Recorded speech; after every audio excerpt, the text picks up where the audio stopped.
লক্ষ্মীপুরের মজুচৌধুরীহাট থেকে কমলনগর উপজেলার মতিরহাট পর্যন্ত ভেড়িবাঁধটির এখন বেহাল দশা। দীর্ঘদিন ধরে সংস্কারের অভাবে ভেড়িবাঁধটি এখন 2 ফুট নিচু ও বন্যায় ক্ষতিগ্রস্ত হয়েছে। একই সঙ্গে প্রমত্তা মেঘনার অব্যাহত ভাঙনে দুর্ভোগ যেন কাটছেই না নদী তীরবর্তী উপকূলীয় 2 উপজেলার প্রায় অর্ধালক্ষাধিক মানুষের। মেঘনার ভাঙনের কবলে পড়ে ভেড়িবাঁধটির 3টি স্থান ক্ষতিগ্রস্ত হলে পানি উন্নয়ন বোর্ড ওইসব স্থানে রিংবাঁধ দিয়ে লোকালয় রক্ষার উদ্যোগ নেয়। কিন্তু টেকসই বেড়িবাঁধ না থাকায় এখন বর্ষায় লোকালয়ে পানি ঢুকে আবারও বড় ধরনের ক্ষতির আশঙ্কা করছেন উপকূলবাসী।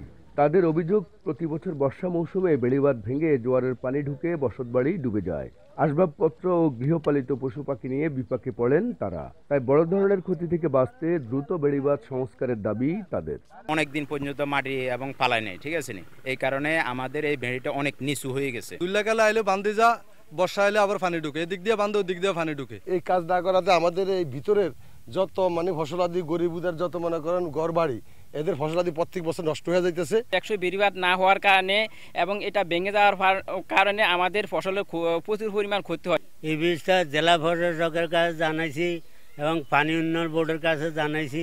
বেড়িবাঁধটির বেহাল দশার কথা স্বীকার করে পানি উন্নয়ন বোর্ডের নির্বাহী প্রকৌশলী জানালেন, বর্ষার আগেই সংস্কারের প্রয়োজনীয় ব্যবস্থা নেওয়া হবে। এই অর্থ বছরে হয়েছে কি আপনার কিছুটা বেড়িবাঁধের দিকে নদী সরে আসছে, সেক্ষেত্রে নদীর যেন বেড়িবাঁধটা ভেঙে লোকালয়ে পানি প্রবেশ করতে না পারে, এর জন্য আমরা ওখানে জিওব্যাগ ডাম্পিং সহ যেটা করা প্রয়োজন সেটাই করছি এবং আমরা সার্বক্ষণিক মনিটরিং করছি বিষয়টা নিয়ে।